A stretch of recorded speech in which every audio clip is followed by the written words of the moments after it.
Assalamualaikum warahmatullahi wabarakatuh. Ustadz, izin bertanya. Saya ini santri dari salah satu pesantren di Palembang. Seandainya pengurus atau ustadz di pesantren memukul santrinya, boleh apa tidak, Ustadz? Mohon penjelasannya. Terima kasih. Wassalamualaikum warahmatullahi wabarakatuh.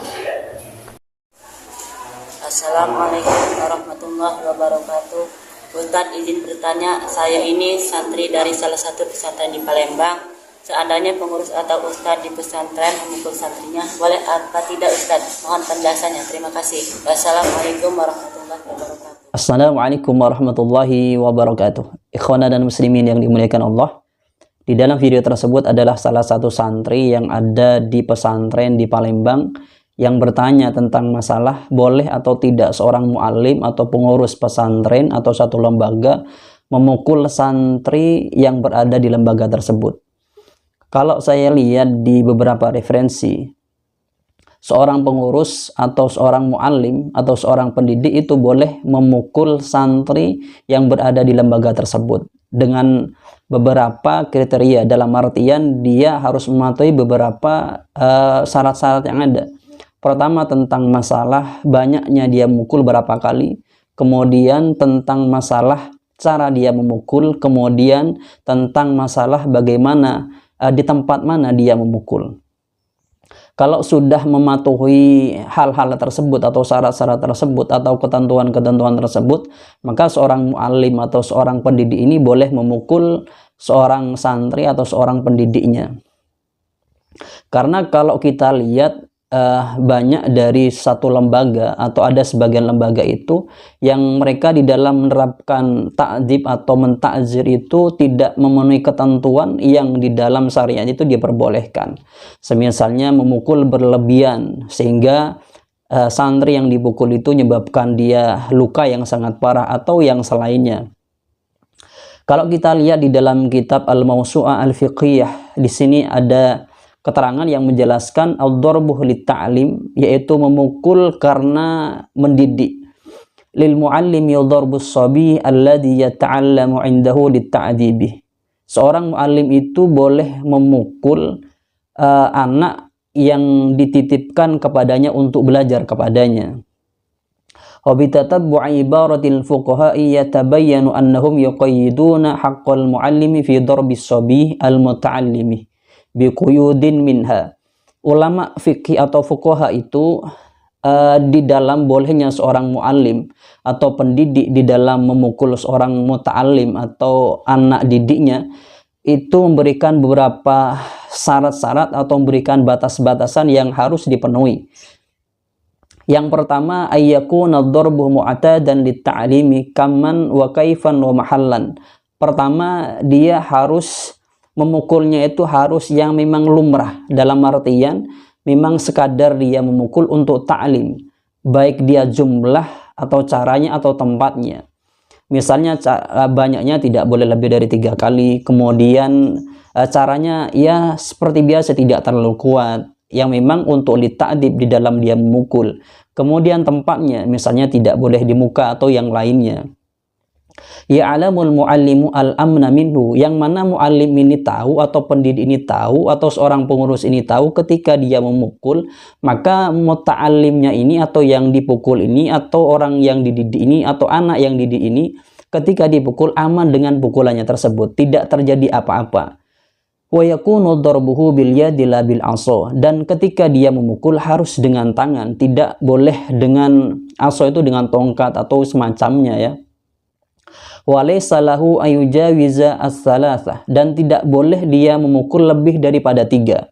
Kenapa kok begitu? Ruya anna Nabi alaihi salatu wassalamu qala limadrisin qala limirdasin al-muallimi radhiyallahu anhu iyyaka an tadribah fawqa thalathih fa innaka idza darabta fawqa thalathih iqtasallahu minka. Di sini Nabi Muhammad sallallahu alaihi wasallam mengatakan kepada Mirdasin ya, Mirdasin yang mana beliau ini seorang muallim, beliau mengatakan janganlah kamu memukul lebih daripada 3 kali. Kalau kamu memukul lebih daripada 3 kali, maka Allah Ta'ala itu akan memberikan balasan juga kepada kamu. Intinya bahasanya tidak boleh lebih memukul dari 3 kali. Jadi syarat yang pertama ini yang diajukan oleh fuqaha ini atau ketentuan yang diberikan oleh fuqaha ini, bolehnya seorang muallim atau pendidik atau seorang pengurus memukul muta'allimnya atau memukul santrinya itu dengan pukulan yang biasa untuk litaklim, baik dia jumlah, cara dan tempatnya. Kemudian yang kedua, ayyakuna ad-darbu biiznil wali. Yang kedua yang juga syarat yang penting itu di dalam dia memukul anak didiknya yang dititipkan kepada lembaga itu atau kepada muallim tersebut atau kepada pendidik tersebut harus dapat izin daripada walinya atau orang tua dari si muta'allim tadi. Jadi kalau misalnya muallim itu boleh memukul asalkan ada izin daripada walinya atau orang tuanya. Li'anna ad-darba 'inda at-ta'limi ghairu muta'arifin, karena memukul ketika di ta'lim itu memang tidak diketahui. Wa innamal darbu 'inda su'il adabih, dan memukul tadi diperbolehkan ketika santri ini itu melakukan su'ul adab. Jadi kalau dia misalnya melanggar boleh dipukul, ketika santri ini tidak mematuhi aturan-aturan pesantren boleh dipukul. Faliyakunu dzalika minat ta'limi fi syai'in, maka tidak boleh ketika mukul itu di ta'lim, nggak boleh. Jadi memang memukulnya itu ketika su'ul adab, tidak untuk li ta'limnya, dalam artian misalnya dia tidak hafal Al-Quran kemudian dipukul, bukan. Kalau tidak hafal Al-Quran maka caranya misalnya ngafalkan tambah atau ditambah atau diulang atau dikasih tambahan waktu atau dikasih misalnya tugas yang lebih berat, seperti itu. Bukan solusinya dipukul. Jadi kalau di ta'lim nggak boleh dipukul, yang dipukul itu santri ketika su'ul adab.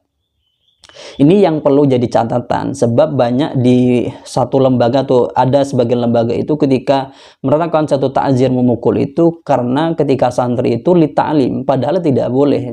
Boleh dipukulnya santri itu ketika melakukan su'ul adab. Itu yang perlu dicatat oleh teman-teman yang mempunyai anak didik. Kemudian wa taslimul wali sabiyahu ilal muallimi li ta'limihi la yusbitul izna fil darbi.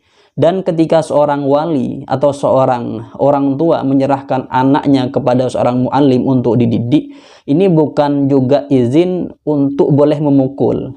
Ini yang banyak terjadi itu adalah ketika dia nyerahkan, ada seorang orang tua menyerahkan anaknya untuk ditaklim atau diajari, maka otomatis dia kadang memukulnya seperti itu.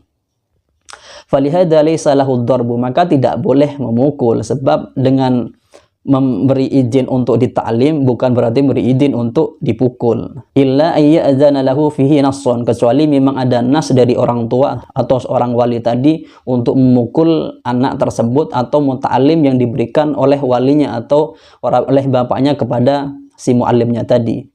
Wa nuqil an ba'd asy-syafi'iyyati qauluhum al-ijma'u al-fi'liyyu muttaridun bi jawazi dzalika bidun idznil wali. Akan tetapi ada sebagian yang dinukil dari madhab Syafi'iyah atau ulama-ulama Syafi'iyah yang mengatakan bahwasanya ijma' yang fi'li, kalau bahasa kita itu adalah adat, itu muttarid ketika misalnya begini, ketika menyerahkan anak untuk ditaklim atau untuk dididik, itu juga ada izin untuk memukul anak tersebut, maka ini muttarid menurut sebagian ulama Syafi'iyah.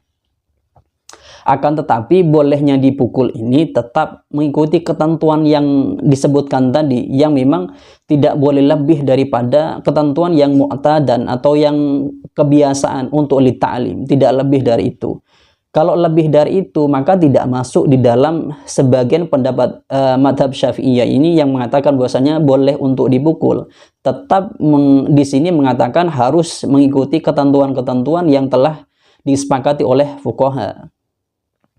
Kemudian yang ketiga, ayyakuna as-sabiyyu ya'qilu ta'dibah falaysa lil muallimi darbu man la ya'qilu ta'dibah minas sibyani. Jadi yang ketiga ini yang juga harus diperhatikan adalah orang atau anak tadi yang ditakdib dengan dipukul itu harus ngerti. Dengan dipukul ini berarti dia tidak boleh melakukan hal ini. Gampangnya seperti itu. Jadi dia dapat tahu bahwasanya kalau dia ditakzir dengan dipukul ini berarti dia tidak boleh melakukan hal ini, misalnya kayak gitu.